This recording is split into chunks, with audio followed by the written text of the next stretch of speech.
you noticed when shopping for travel tickets, you occasionally come across prices that defy logic? All the time. For instance, you can get to your destination in 1 hour by plane or take a train for 7 hours and pay way more money. How are these fares fair? And how would you fare with these fares? I think it's fair to say that there's a bigger question about unfair fares. How do these passenger rail companies stay in business if air travel is faster and cheaper? Well, trains do have their perks. The obvious benefits are catching it right in the city versus having to fight traffic all the way to the airport. You can also take as many liquids with you as your heart desires. You don't have to worry about bad weather delaying your trip. And there's no stress at all if you're afraid of flying. Environmentalists will also say that using clean electric power is much better than spraying exhaust fumes across the sky.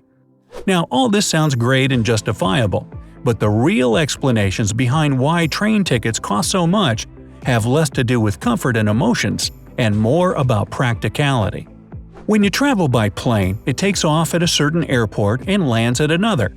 These planes need maintenance, and airports are packed with staff, no doubt. But the journey itself, no matter how long it is, happens up in the air, which needs no physical maintenance. Trains, however, run on tracks. Duh. And to be able to move on those at high speeds, or even move on them at all, the tracks need to be in good condition. This maintenance includes changing sleepers, adjusting switches, tightening any loose components, and keeping straight parts straight and curved parts curved within limits.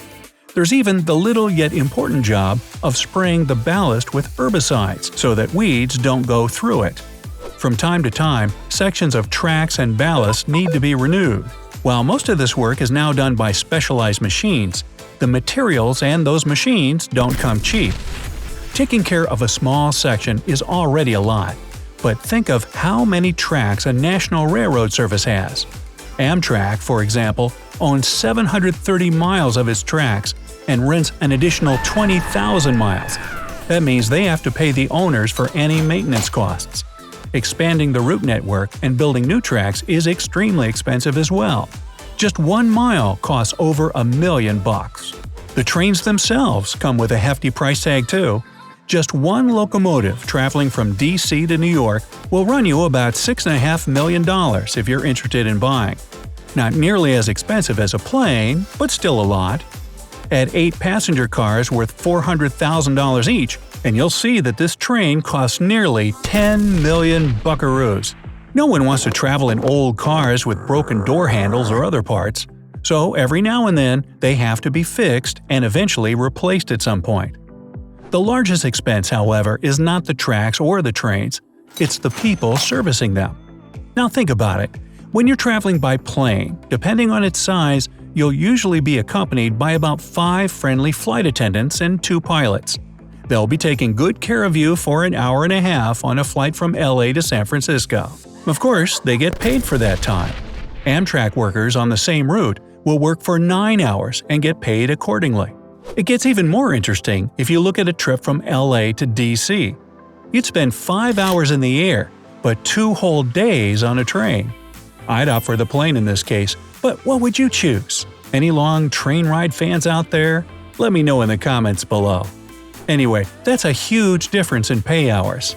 Now multiply all those hours by the number of people working for rail companies.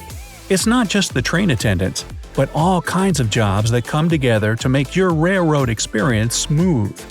Amtrak has 20,000 employees. Together, they service the 87,000 passengers that travel on more than 300 trains every day. That's about 1 staff member for every 4 passengers. And because they're all highly skilled professionals, they expect good money for their work, wouldn't you? So, while they spend lots of money on great staff and vehicle maintenance, how much do passenger train companies actually make? Well, let's see. One of the most popular routes in the US is the commute from DC to New York. You can get a ticket for $75 give or take depending on how far in advance you book the trip. 1/3 of this price goes to staff salaries. Another 12% is train car costs. Maintenance of rails makes up another 5%. But all this stuff I've talked about so far is just half of the ticket price. Where does the rest of the money go? Is it pure profit? Nope, there's more. Like any company, and in this case a huge one, Amtrak needs to pay someone to run the business. So 3% of the ticket price is used to cover administrative costs. Even though everyone knows their name, Amtrak still has to advertise good deals and new rides. That's another 2% of the cost. There are also settlement fees the company has to bear. Yes, trains are an incredibly safe kind of transportation, but accidents still happen, and around 1% of that ticket cost would go to those who get affected by them. Different minor costs eat another 8% of the ticket value. In the end, you can see that the profit for the company is roughly 35% of the average price for this ride.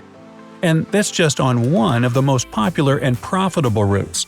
The more passengers it gets, and the faster and more frequently it travels, the more profitable the route is. But not all of the company's 500 routes bring in big bucks. There are other, less bustling destinations that operate at a loss. Charging more for a ride in one of the busy routes doesn't help compensate for that difference either.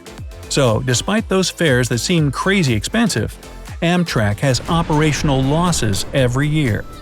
Things are easier for railroads in Europe because they have smaller territories to cover and connect with tracks, and much more passengers and trains traveling on those lines.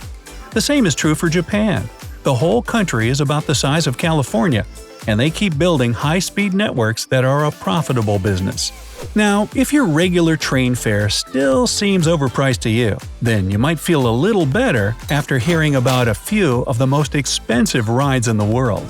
The Maharajas Express Luxury Train, India. Well, the name says it all. This luxury train travels across northwest and central India and goes through most of the major tourist spots of the country. It consists of 23 cars and is basically a temporary palace for 88 guests. And for those who somehow get bored of the gorgeous views on the outside, there's an LCD TV and Wi-Fi in every cabin.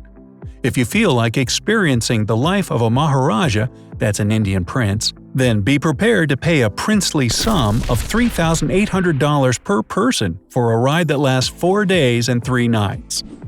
The Golden Eagle Trans-Siberian Express, Russia.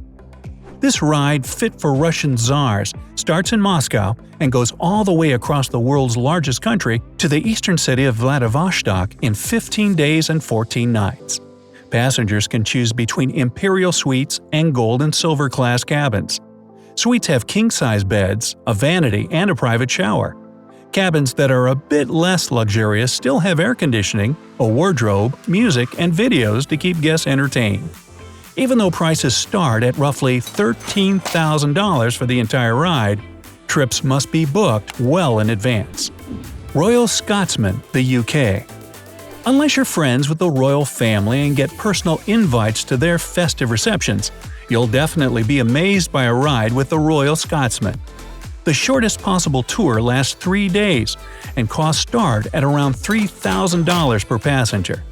There are just 16 double cabins in the sleeping cars and 4 single ones, making the entire train a temporary luxury home for 36 guests. There's a private bathroom, proper wardrobe and vanity, and of course, super comfortable beds in each of the cabins. The observation car with an open deck is an added bonus to enjoy the scenery in style. So, do these fares seem fair to you? Hey, if you learned something new today, then give this video a like and share it with a friend. And here are some other cool videos I think you'll enjoy. Just click to the left or right, and remember, stay on the bright side of life.